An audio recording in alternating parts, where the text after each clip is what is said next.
The VS-300 helicopter, created and flown by Russian-American Igor Sikorsky, was first demonstrated on May 24, 1940 in Bridgeport, CT.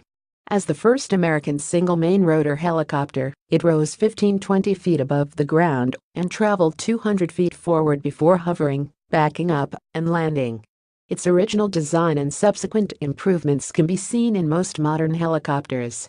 After years of experimenting in aviation, Sikorsky submitted a patent for his direct-lift aircraft design in 1931, which he received in 1935, patent 1,994,488.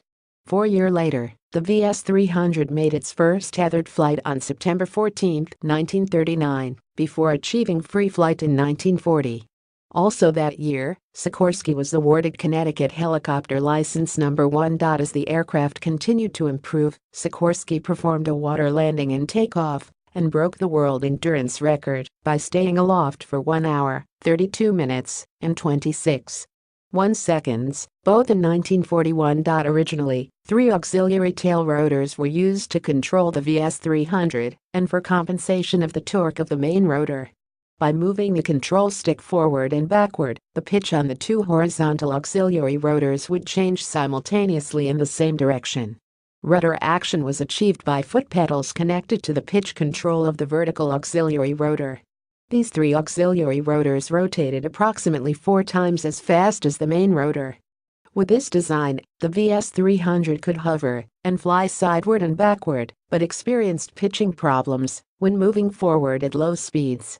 The fourth and final rotor configuration of the VS-300 design included a single main lifting rotor with full cyclic pitch for both roll and pitch control and a single tail rotor for both directional control and anti-torque, which is seen on most helicopters produced today.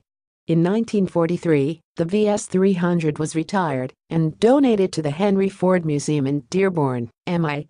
Sikorsky flew it there himself on October 7, 1943. The success of the experimental VS-300 led to the R-4, which became the world's first mass-produced helicopter in 1942.